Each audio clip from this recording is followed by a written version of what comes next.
তো প্রিয় ছাত্রছাত্রীরা দেখো, আমরা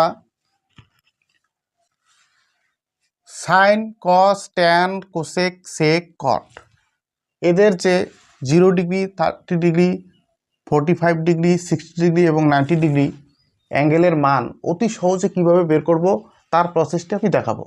আশা করি এরপর থেকে তোমাদের কারো কোনো রকম কনফিউশন থাকবে না। তোমরা যারা মাধ্যমিকের পরীক্ষা এবং রেলের বিভিন্ন ধরনের পরীক্ষা দেবে তাদের ক্ষেত্রে এই প্রসেসটি অত্যন্ত হেল্পফুল হবে। তো চলো ভিডিওটিকে একদম লাস্ট অবধি দেখো। যদি ভালো লাগে তাহলে ভিডিওটিকে অবশ্যই লাইক, শেয়ার এবং কমেন্ট করতে ভুলবে না। আর যদি নতুন হয়ে থাকো চ্যানেলটিকে অবশ্যই সাবস্ক্রাইব করে দেবে। চলো আমরা কিভাবে করব। এখানে দেখো 0 degree, 30 degree, 45 degree, 60 degree, 90 degree আছে। তো প্রথমটাকে আমি 0 ধরবো, তারপরে 1 2 3 4, ঠিক আছে। তাহলে 1 2 3 4 5, প্রথমে 0 1 2 3 4 ধরলাম। প্রতি ক্ষেত্রে কি করব, 4 দিয়ে ভাগ করে দিব।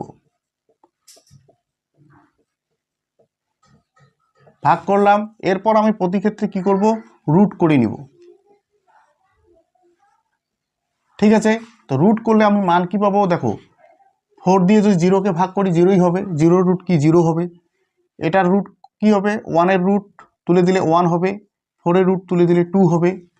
এটা দিয়ে কেটে দেয়, তাহলে 2 থাকছে নিচে, তাহলে উপরের 1-এর রুট তুলে দিলে 1 হবে, 2-এর রুট তো উঠবে না, রুট 2 হবে। এটা রুটটা তুলে দিলে কি হবে, 3 রুট উঠবে না, 3 রুট 3 হবে। 4-এর রুট তুলে দিলে হবে 2, এই 4 4 কেটে গেল, থাকে 1। এক্ষেত্রে রুটটা তুলে দিলে হবে আমার 1। তাহলে এটা হচ্ছে আমার সাইনের মান। ওকে, তাহলে সাইনের মানটি আমি বসিয়ে দিচ্ছি 0, 1/2,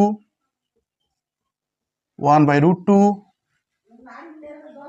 3/2, এই 1 আমি বসিয়ে দিলাম। ওকে, এরপরে কি করব, আমি কসের মানটা কি করব, এই উল্টো দিক থেকে লিখলে আমার কসের মান পেয়ে যাব।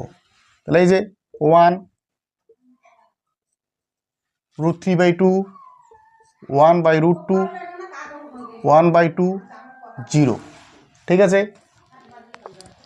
এবার আমি কি করব, ট্যানের মান বের করব। ট্যান মানে কি, আমরা জানি কি, ট্যান সমান সমান সাইন বাই কস। ওকে, তো সাইনের মান কত, এখানে দেখো 0 ডিগ্রির ক্ষেত্রে সাইনের মান হচ্ছে 0, কসের মান হচ্ছে 1। তো 0কে 1 দিয়ে ভাগ করলে আমার কি হয়, 0ই হয়। তাহলে এক্ষেত্রে হবে 0।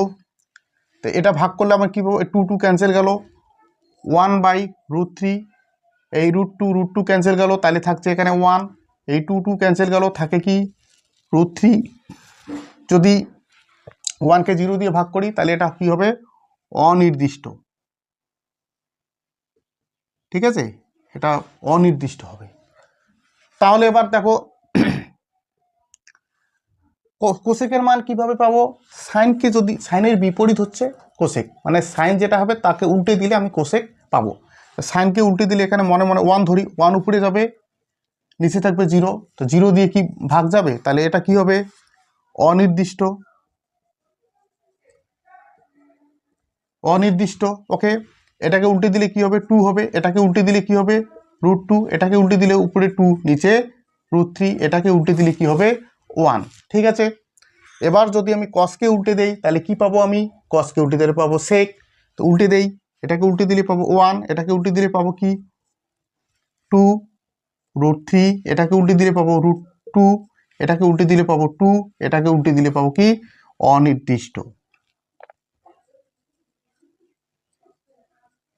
ওকে, এবার কটকে আমি কিভাবে পাবো, কটকে যদি ট্যানকে উল্টে দেই তাহলে আমি কট পাবো। তো এটা উল্টে দিলে কি হবে, 1 উপরে যাবে, নিচে 0, এটা করা সম্ভব না, তাহলে কি অনির্দিষ্ট,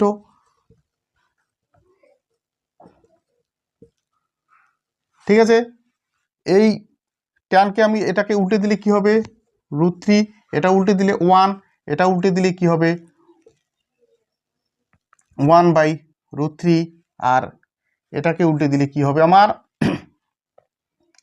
তাহলে এই যে 0টা আমার এখানে হয়ে যাবে। ওকে, তো আশা করি প্রত্যেকের ক্লিয়ার হয়ে গেছে। কি করলাম আমি, প্রথমে এই যে 0 ডিগ্রির জন্য 0, 30 ডিগ্রির জন্য 1, 45 ডিগ্রির জন্য 2, 60 ডিগ্রির জন্য 3, 90 ডিগ্রির জন্য 4 নিলাম। প্রতি ক্ষেত্রে 4 দিয়ে সবগুলোকে ভাগ করলাম, তারপর রুট করে দিলাম, রুটটা তুলে দিয়ে আমার একটা সাইনের মান আসলো, সাইনের মানটি আমি বসিয়ে দিলাম। তারপর উল্টো দিক থেকে আমি কস পেয়ে গেলাম। তারপর সাইন বাই কস, মানে আমরা জানি ট্যান সমান সমান সাইন বাই কস, ভাগ করে আমি ট্যানের মান পেয়ে গেলাম। সাইনের উল্টো হচ্ছে কোসেক, উল্টো করে লিখে কোসেকের মান পেয়ে গেলাম। কসের উল্টো হচ্ছে সেক, উল্টো করে লিখে সেকের মান পেয়ে গেলাম। কটের মান হচ্ছে ট্যানের উল্টো, আমি ট্যানকে উল্টো করে দিয়ে আমি কটের মান পেলাম। আশা করি প্রত্যেকের ক্লিয়ার হয়ে গেছে। যদি কোনো জায়গায় কারো কোনো রকম অসুবিধা থাকে তাহলে কমেন্ট বক্সে অবশ্যই কমেন্ট করবে, আর ভিডিওটি কি কেমন লাগলো সেটাও অবশ্যই কমেন্ট করবে। Thank you for watching the video.